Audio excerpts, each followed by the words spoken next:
May tubig ah. Friends, ever since nagkakataon kami, because we are also married sa church, not only sa single, also sa church. So, in my situation, I think I'm still married.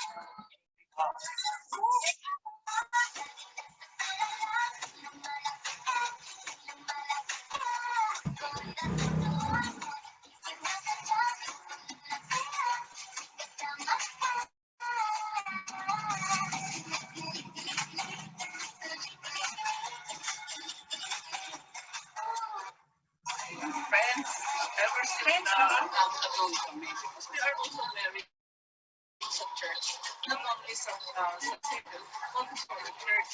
So, in my situation, I think I'm still married to the God.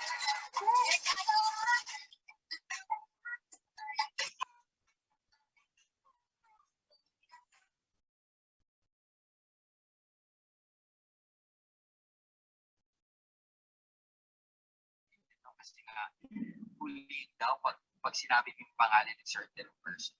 Tapos, shinare po siya ni Good afternoon. dito sa Good afternoon po. Ano yung mukha mo? Okay, tuloy natin discussion ha. Na pag-aralan nyo na ba? Ha, paggawa ng cost of production report. Pag-aralan na.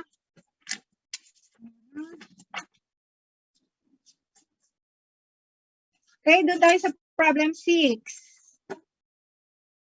Ha, problem 6. Yung problem 6, pakibasa mo nga, Miss Balgos.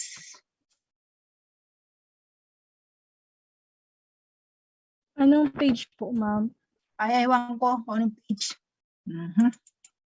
Anong chapter ka na ba? Marianong Garapo, pati ba page? Ako pa magsabi sa inyo.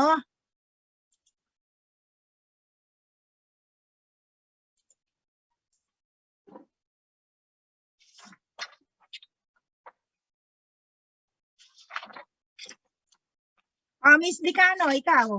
Basahin ang problem 6. Ba yan? Ano, hindi rin makita? Wait lang po. Nandito na po. Oh, Diyos ko, Problem ano ba yan? 6. Kung nagsimula pala ako, hindi pa kayo ready. Hello po. Okay. Basahin ko na po. Basahin mo Problem na. 6. Tantan Corporation manufactures a chocolate-covered strawberry-filled candy bar using the two departments, processing and packaging. The first step in the processing department is to add strawberry. The strawberry is then cooked and seasoned. Conversion costs are assumed to be incurred evenly throughout the process. The last step in the processing department before going the packaging is the covering of the strawberry with chocolate. For the month of July 2019, 90,000 units were completed, and at the end of the month, 10,000 remains in process and are 70% completed. Materials costs incurred: strawberry 180,000, chocolate 135,000, and conversion cost 116,400. Required equivalent production for strawberry, chocolate, and conversion cost. Okay, tama na. Tapos na. Mamaya na yung iba, ha? So, sa problem, paggawa ng candy, dalawa yung materials, no? Strawberry and chocolate. Kailan ina-add ang strawberry? At what point nilalagay ang strawberry? Sa process, sa cooking. Cooking yung process niyan, di ba? Kasi nga, candy. At what point inilalagay ang strawberry? Ay, no. Processing po. Ha? At what point? Processing nga, yan eh. Ang ibig sabihin ng point, sa simula ba, sa gitna, o sa katapusan ng process? Sa start po. Sa start, kasi yun yung candy, ha? Yun yung ginagawang candy. Ay, yung chocolate naman, at what point nilalagay? Sa last po ng processing. Last ng processing. Kapag ka ang strawberry ay naluto na, natapos. Okay, so dalawang materials natin, strawberry at chocolate, and then conversion costs. So, ilang units ang sinimulan? Ang natapos daw ay 90,000. Ang in-process end ay 10,000. So, ilang units ang lahat-lahat? 100. Actual. Okay, 100,000. So, equivalent production for strawberry, completed units, 100%. No. For chocolate, dahil completed na rin yan, 100%. For labor or conversion cost, 100%. 90,000. So, pare-parehong 90,000 sa tatlo, ha? Sa in-process end na 10,000, ilang percent meron ang strawberry? 100 Ilang 100 na. Kasi sa simula pa lang, nilalagay na ang strawberry. Ilang percent ang chocolate doon sa 10,000 na hindi pa tapos? 70% po. Wala pa. Hindi pa luto eh. Ha? 0. Wala pa chocolate. Hindi mo pa siya pwedeng balutin ng chocolate dahil hindi pa tapos. Ha? Pag binalot mo siya, hindi pa siya tapos, magre-reklamo yung bibili. Ay, hindi pa naman pala luto. Bakit may chocolate na? Ha? So, sa chocolate, 0 yung 10,000 units na in process. Ang conversion cost ang 70%. Nakalagay dyan. Oh. The 10,000 units in process are 70% completed. Okay, so ilan ang total equivalent production ng strawberry? 100,000 po. 100,000 for chocolate. 90,000 po. Okay, and then for conversion costs? 97,000 po. 97,000. Okay, ano yung second part ng cost of production report? Anong tawag? Doon sa second part ng cost of production report. Ay, naku. Cost charge to the department po. Okay, cost charge to the department. Ano-anong cost sa department na ito? Una, strawberry. Total cost, 180,000. And then chocolate, ilan? 135,000. And then conversion costs, 116,400. Get the total amount. 431,400 po. Okay, unit cost. How will you compute the unit cost for strawberry? Divide po sa 100,000 yung O, 100. magkano? 1.80 po. Okay, next, chocolate. 135,000 po, divide 90,000, 1.50 po. Next, conversion cost. 116,400 divide 97,000 po, 1.20 po yung Okay, unit. total unit cost, 4.50 po. 4.50. So, next section, ano yung next section? Anong tawag? Was accounted for as follows po. Okay, cost is accounted for as follows. Tignan na equivalent production, dalawa lang ang pinuntahan ng 100,000. No, completed and transferred and in processing. Okay, yun muna ang completed and transferred. Parenthesis, ilang units? 90,000 times total unit cost of 4.5. So, magkano yun? 405,000 po. Okay, next, in process end. Tignan uli ang equivalent production. Meron siyang strawberry. 10,000 units times 1.80.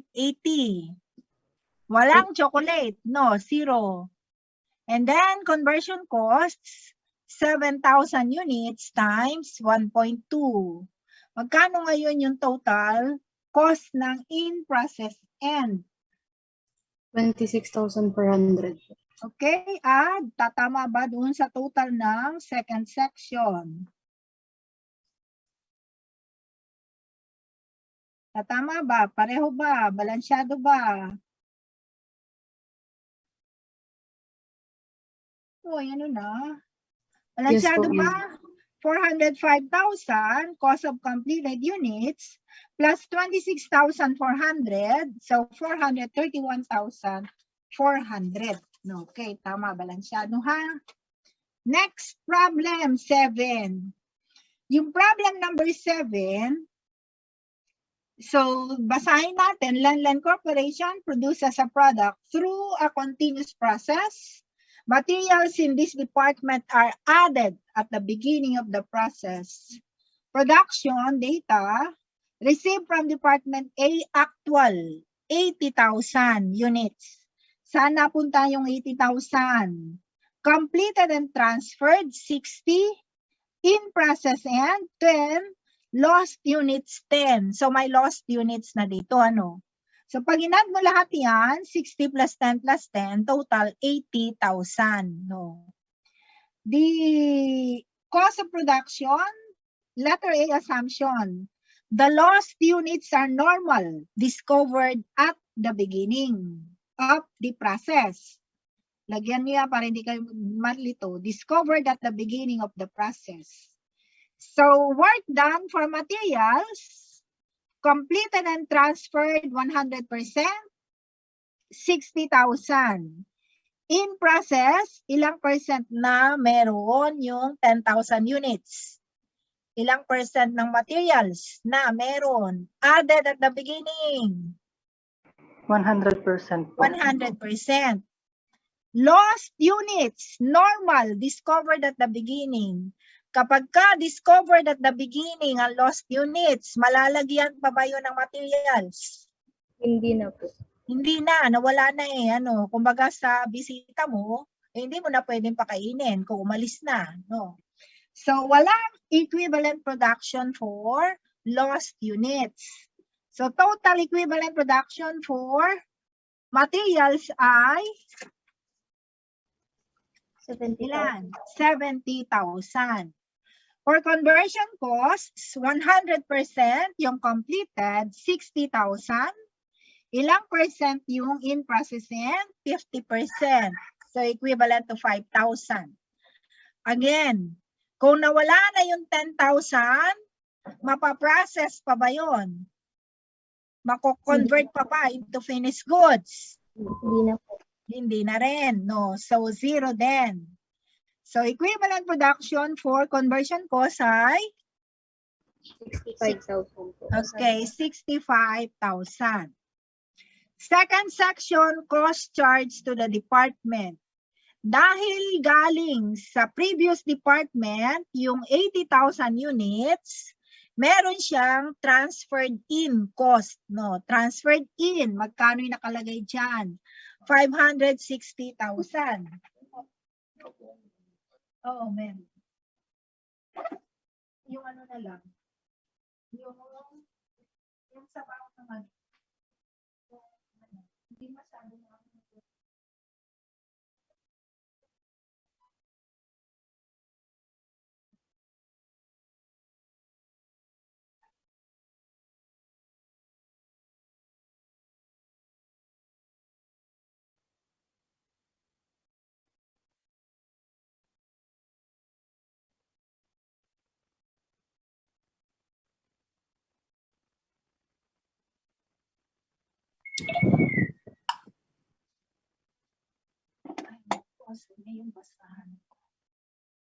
Okay, sa pag-compute ng unit cost na 560,000, so yan ay galing sa Department A, no?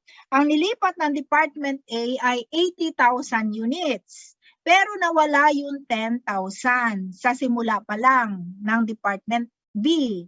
So the 560,000 would be divided by 70,000 units only to get the unit cost of how much?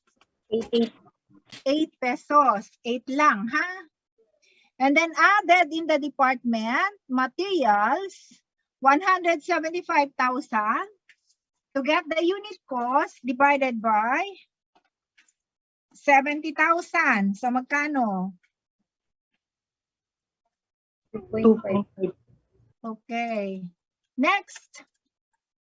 O, pag-iwalay ba natin yung labor at overhead o pagsamahin na natin?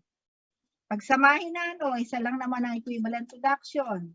So, total conversion cost ay 365,625 divided by the equivalent production of 65,000 units. Magkano ang unit cost? 5.63 po. Okay, get the total amount and get the total unit cost.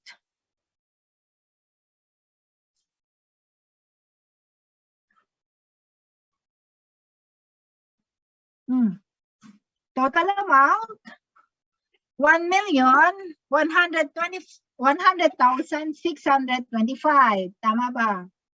1,100,625. And yung total unit cost, magkano? 16.125 po. 16.125, no? 16.125. Okay, next section is cost accounted as follows. So doon sa equivalent production, dalawa lang ang nilagyan ng work done, the completed and transferred, and in process end. So sa completed and transferred, parentheses, 60,000 times the total unit cost of 16.125. Get the total amount.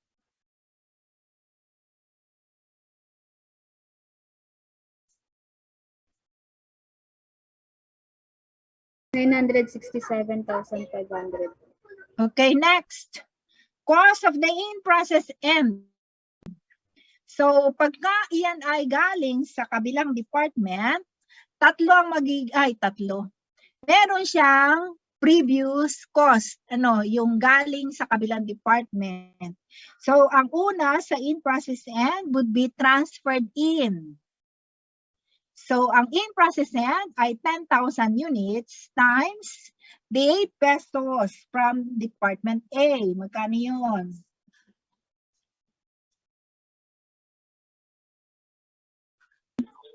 $80,000. So 80,000. And then, dinagdagan ng materials refer to equivalent production, 10,000 units times 2.5. No. And then, meron ding conversion costs, refer to equivalent production, 5,000 units times 5.625. Okay, get the total of the work in process.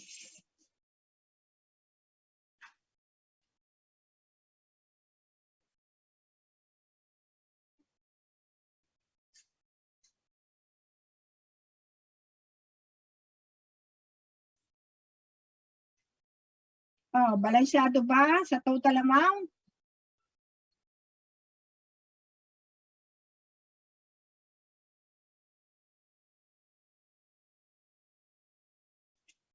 Oh, nakuha ba yung total amount? Magkano yung work in process end? 133,125 po. Okay, so balansyado ba yung total amount? Oh, bakit hindi sumasagot? Mukhang hindi balansyado.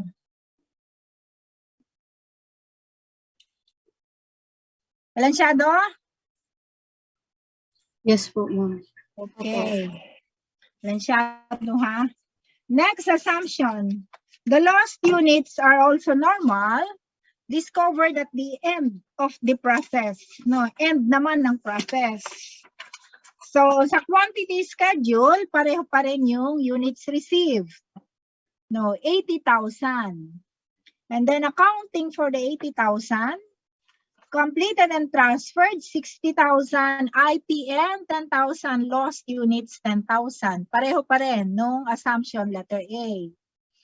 Pagdating sa work done, materials 100%, yung completed, 100% din yung in-process end. How about the lost units? Lalagyan na ba ng work done o hindi pa rin? Lalagyan pa ba ng work done o hindi pa rin? So ang assumption dito, nung tinanggap siya from the previous department o sa department A, nilagyan lahat ng materials. Kasi materials are added at the beginning of the process. So pati yung 10,000 units na nawala, na na-discover lang at the end of the process, ang assumption doon ay nilagyan lahat ng materials, yung 80,000. For example, sa bawat 1 unit ng 80,000, 1 unit of material ang ginamit. So dahil 80,000 yun, 80,000 units ng materials ang inilagay. No? So my work done by lost units for materials, meron, no, 100%. Kasi nga, 80,000 nilagyan lahat ng materials. So the equivalent production for materials ay 80,000. Sa conversion costs, 100% ang completed, 60,000. 50% ang in process, 5,000. Sa lost units, may work done ba? Meron, ano? Kasi noong tinanggap siya, sinimulan lahat yung process. Na-discover lang na nawawala pagkatapos ng process. So the assumption is that 10,000 lost units were completed. No, so 100%. So ilan lahat ang equivalent production for conversion costs? 75,000 po. 75,000. So yun yung tatandaan nyo ha. If the lost units are normal and discovered at the end of the process, 100% ang isa-assign na work done. Okay?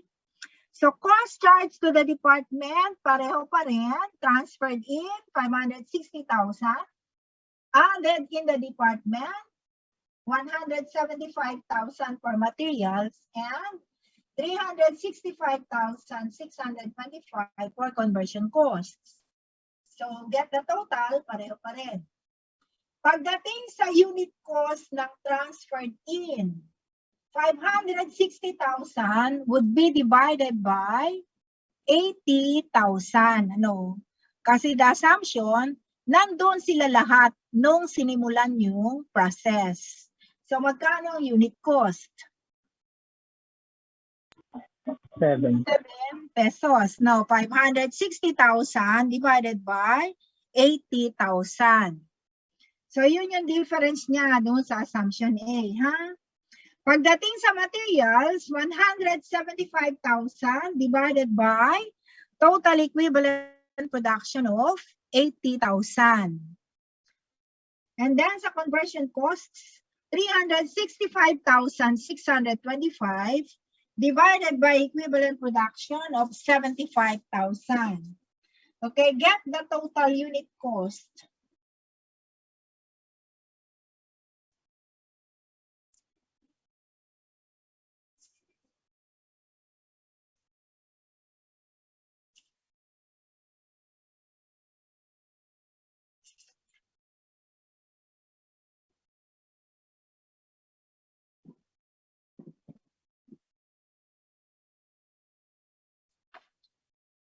Nakuha na yung total? 14.06 po ba? Kung Okay, decimal place ito. 14.0625. Tama, 14.0625. Okay, nakuha lahat yun. Next section, cost is accounted for as follows. Tatlo ang pinuntahan ng units na 80,000. Completed, in process, and tsaka lost. Yung completed, matatransfer yan sa finished goods. Yung in process, maiiwan sa work in process account. How about the lost units? Saan pupunta yan? Dahil normal yan, ay ano, the cost of the lost units will be absorbed by the cost of the completed units. Ang ibig sabihin noon, idadagdag sa cost ng 60,000. So magkano magiging cost ng completed and transferred? 60,000 units plus 10,000 lost units is equal to 70,000 multiplied by the total unit cost. O magkano? 984,375 po. Okay. Next, in process end.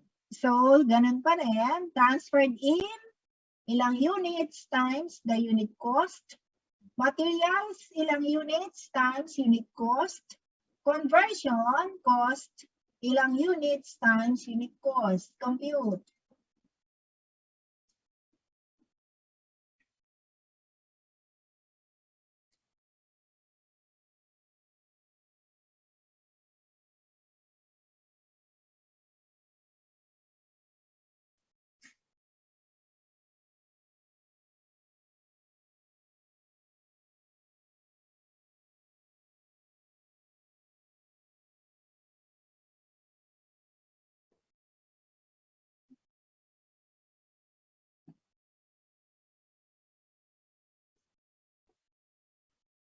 O ilan ang cost ng in-process end? 116,250 po. Okay, 116,250. If you add it to the cost of the completed units of 984,375, the total should be 1,100,625. Tama ba?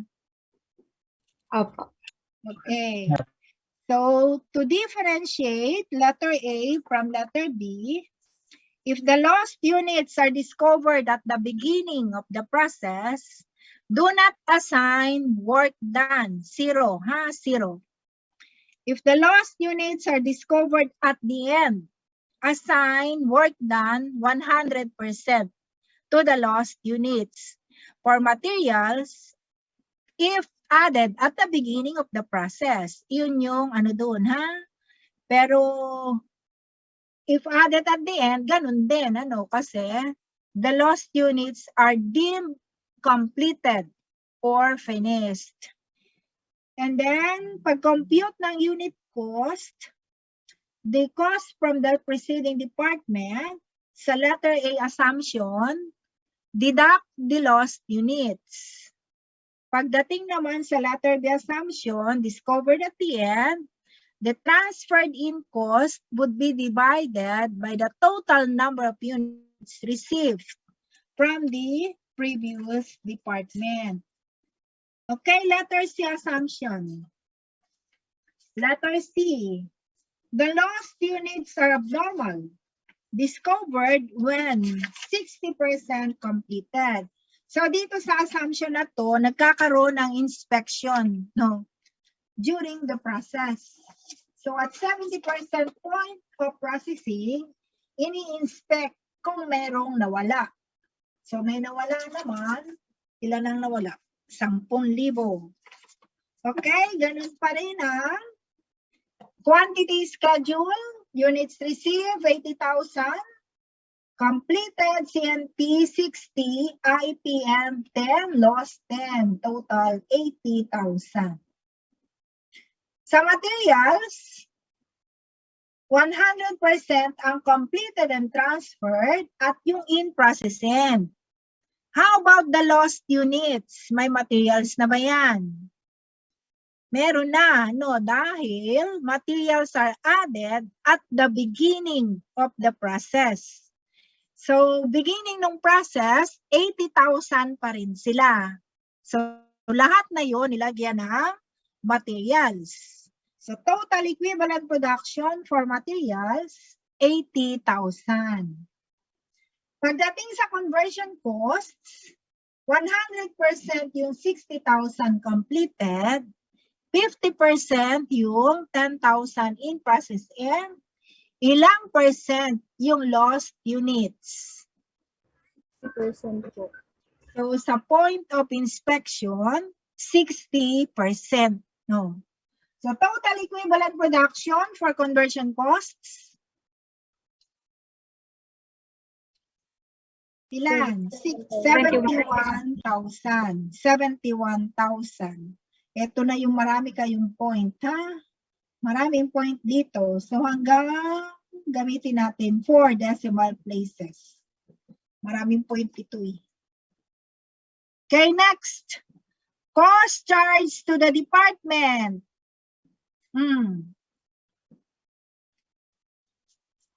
Transferred in, etc. Materials conversion, yun pa rin ang total. No, 1,100,625.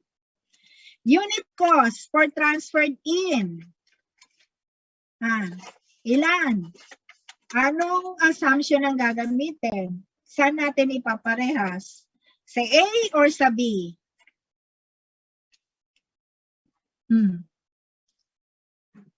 Na-discover lang na nawawala doon na sa 60% point of processing. So sa simula ng processing, ilang units pa yon?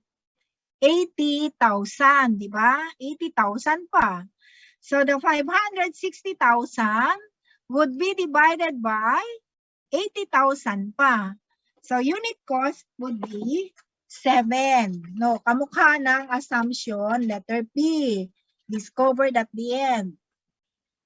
For materials, 175,000 divided by 80,000. And for conversion costs, 365,625 divided by 71,000. O, 4 digits, 4 digits ang gamitin. Compute.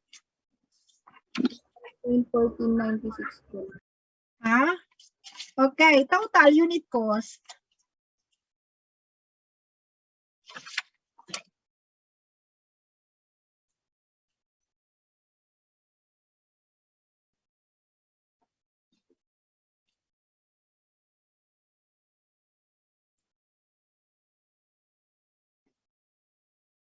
Kailan ang total unit cost? 14.32 seconds. Bakit? 7 plus 2.1875 plus 5.1496. O magkano yun? 2.1875 ang materials, di ba? Plus 7. 4371 po. Okay, 14.3371. 14.3371. Next, cost is accounted for as follows. Dahil yung lost units ay abnormal, hindi siya masasama sa completed units. No. So yung cost ng completed units would be 60,000 times 14.3371. 60,000. Okay, magkano yun? 26 po. 860,226. Yes po. Okay, next. IPN, in process end. So 10,000 units are in process end times 7.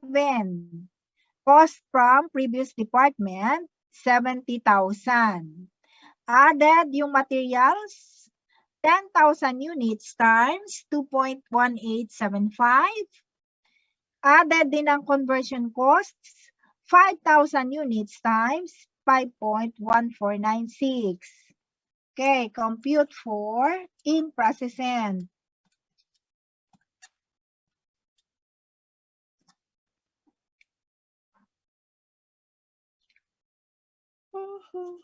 Number 41 is 156.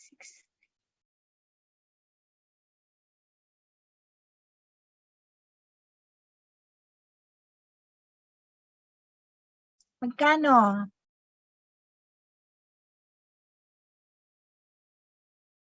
982,999 po. Laki-laki naman. 243,371 po. Mali pa rin. Pag 900 ano yan, plus 860 yung completed mo, ay magiging 1,700,000 agad yan. 1,100,000 lang yung total cost. O, magkano? Tatlo lang cost ng in-process end. Transferred in, ilang units ang in-process end, doon titingin sa actual ha, actual. Wag yun sa mga materials, labor, and overhead. So 10,000 times 7, 70,000, no? Dinagdagan ng materials, tignan na equivalent production. 10,000 times 2.1875. And then conversion costs, 5,000 times 5.1496. O magkano lahat yun? 117,623 po. Okay, 117,623. O, hindi pa balansyado, di ba? Magkano pang kulang? Add natin. 860,226 completed. 117,623 ang in-process end. 977,849 lang yan. Ang total cost na ina-account, 1,100,625. So, kulang pa. No, kulang. Ano yung kulang? Yung lost units na 10,000. No, yung lost units, 10,000. Ano ang magiging cost ng 10,000 lost units? Charge to factory overhead control. No, kasi abnormal. So, ang pangatlo natin ay factory overhead control. Ano-ano yung cost niyan? Una, 10,000 times 7 transferred in. Kapareho ng in-process end, 70,000.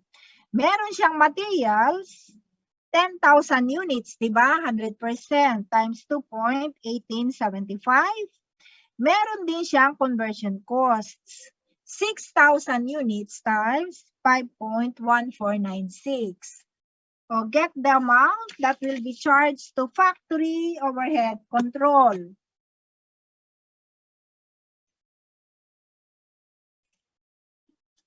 $122,772.6 po.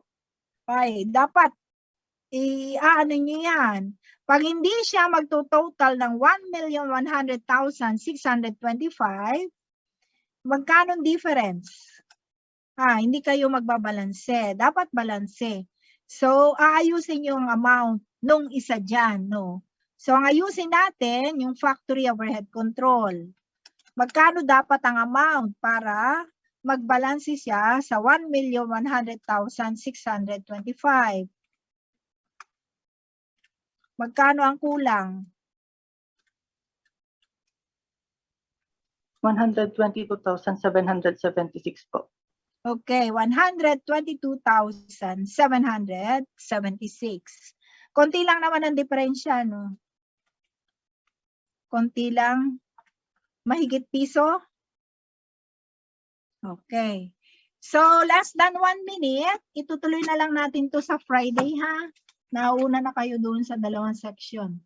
So, to summarize, yung letter C assumption, lost units discovered when 60% completed and abnormal, assign work done to the lost units.